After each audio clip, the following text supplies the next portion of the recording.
heat flow in the electrical machines, right? The heat flow la vandu pathina the heat how it is produced or machine while we are operating the any machines with the any specific application, heat has been developed in inner parts because of presence of conductors and coils or rotating parts. The heat has been developed in the inner parts, right? So the developed heat has been dissipated to the outer surface, right? So the dissipate whatever the heat is developed, that it will be trying to dissipate in the outer parts. So that is we are consider one of the medium, that is the rectangular surface. We are consider, we are notated as A, B, C, D for the assumptions. We are considering for the 2 dimension because the developed heat is not traveled along with the any of parallel path like this. We are considering the anyway stator as well as rotor. If the stator it's having a coils and slats, right? So the developed heat it's not traveled like this path, like parallel path. So whatever the heat is developed, it can be trying to dissipate in the all directions. So inner part, the developed heat or heat produced in the inner part, that is notated as small q. Okay, the small q is the developed heat. The developed heat it has been dissipated or flow from inner part to outer part. So we are considered A, B, C, D, that is the medium, right? Then the x direction as well as y direction we are considered. So here we are considering the coil, right? So while we are considering the coil, the heat flow, we are considering the length of the coil and width of the coil and the thickness of the coil, and another factor, the resistivity of the coil, right? The resistivity in the direction of x as well as y we are considered. So these all notations we should consider in the heat flow. So the developed heat it should be transferred from inner part to outer part. That is the process of heat flow, right? So the length of the coil in meter and thickness of the coil, width of the coil, and the thermal resistivity.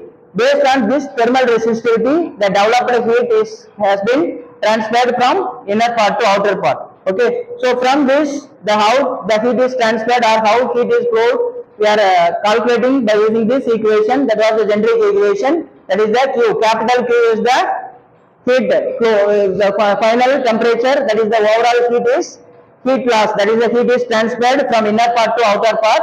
That you are considered the inner part. That is the Q. You know, that is the small q is the developed heat or produced heat in the volume per unit volume. While you are operating the machine, the heat is which is the developed in the inner side. That is the Q. Then length of the coil and width of the coil and thickness of the coil. So this all it is the we are considered as the conducting medium, right? So that is the length and width and thickness of the coil. So ultimately, wherever we are giving the supply in the stator coil, stator or rotor coil, the supply it has been formed as a formed and it has been converted into the rotating magnetic flux. That is the EMF.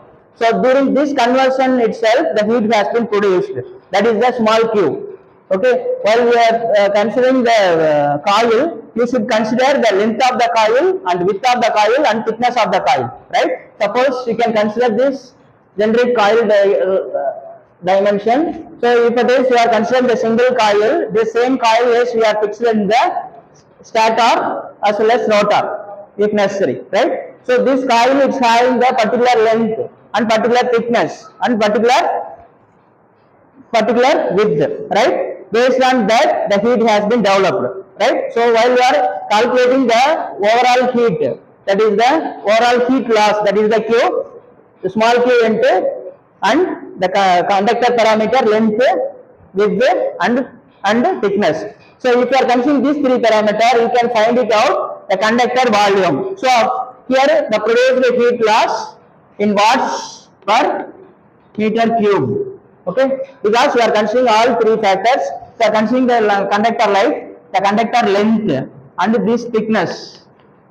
That is the T. Then the width, right? Conductor within the sense that is the height, that is the W. So this all 3 parameters while you are multiplying, you will get the volume. So heat loss watts per meter cube, right? So here the theta is the variation of temperature due to the produced heat as well as dissipated heat. So that the temperature variation it should be equal. That was the generic formula or the 2 dimension. So the total loss, that is the Q divided by 8 into L, length of conductor, then W, width of the conductor, then T is the thickness of the conductor, then here is the thermal resistivity of the x direction.